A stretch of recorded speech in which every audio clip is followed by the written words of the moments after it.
Welcome to the Inspiring Welsh Schools podcast, a company led by teachers and inspiring the future.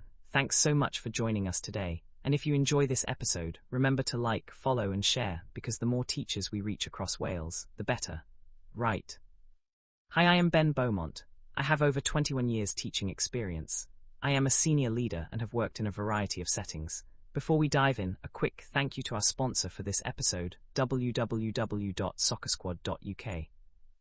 They run football coaching for boys and girls aged 6 to 12 years old in Llandaff North, Cardiff, every Monday and Wednesday from 5 p.m. to 6 p.m. It's fun, structured, and all about teamwork, skills, and confidence. So if you're looking for something engaging for pupils outside school, definitely check them out. Today we're talking about promoting independence in the primary classroom. And here's the thing, independence doesn't happen overnight. It's something we scaffold carefully, model, and encourage step by step. It's about creating a classroom culture where pupils can think, make decisions, solve problems, and reflect, without relying solely on adult support. Let's start at the beginning, reception. Promoting independence here might look like giving children small responsibilities, letting them choose which activity to complete first, or tidying up their own area at the end of the session. Instead of assigning tasks, ask, which activity would you like to start with? Giving them choice builds confidence. Even tiny choices are powerful. Another strategy in reception is letting children attempt tasks on their own first, for example, putting on coats, selecting resources, or packing away belongings. Instead of jumping in immediately, observe, guide minimally, and praise effort.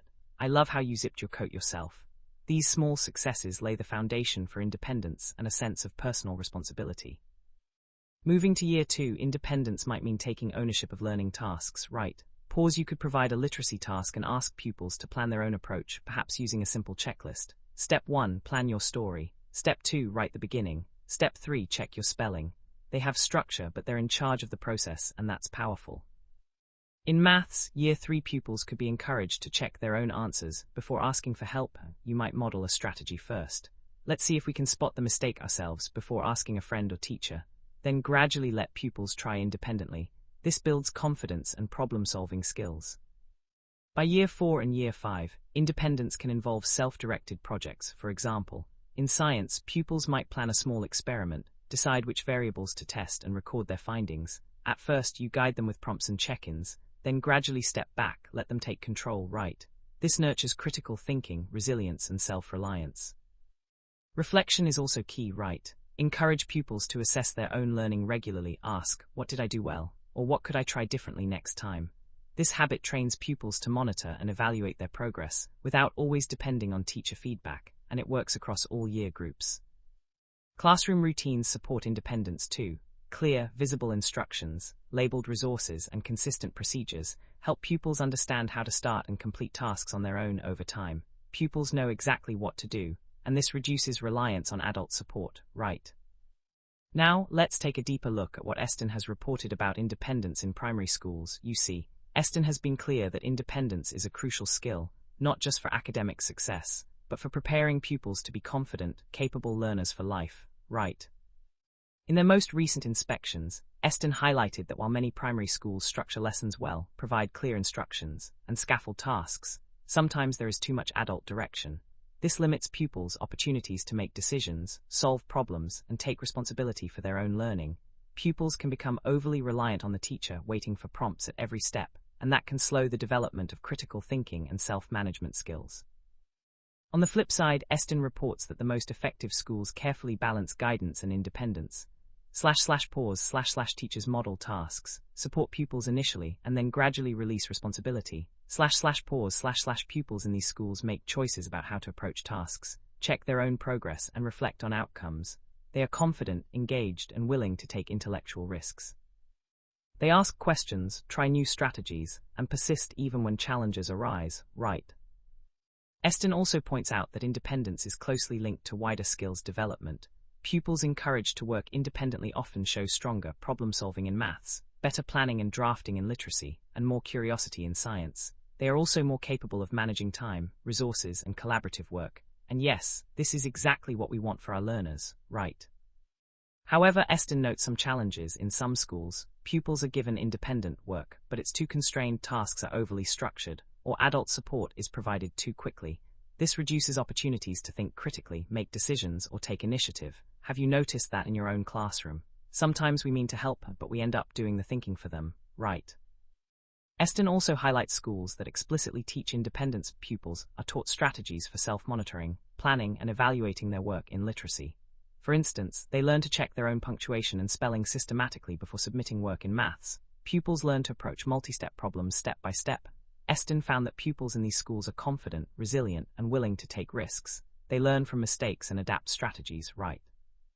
Physical environment also matters. Schools that promote independence often have clear systems, labeled resources, accessible materials, and consistent procedures. Pupils quickly understand what is expected and can start and complete tasks independently. This also extends to digital learning. Pupils access online resources, complete assignments, and self-assess confidently.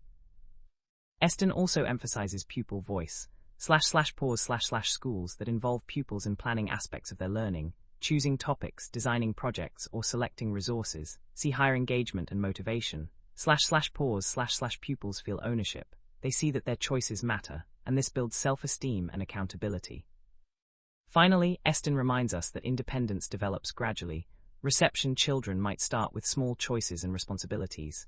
By year 6, pupils should be planning projects, tracking progress, reflecting, and adjusting strategies independently. Schools that plan for this gradual development see the best outcomes, right? Back to practical strategies. Scaffolding is essential. Start with close support. Model the task and gradually reduce adult input. This gradual release of responsibility is powerful in literacy. Model a paragraph structure, provide a framework, then let pupils write independently in maths. Model problem-solving steps, then provide hints, then let pupils tackle multi-step problems alone.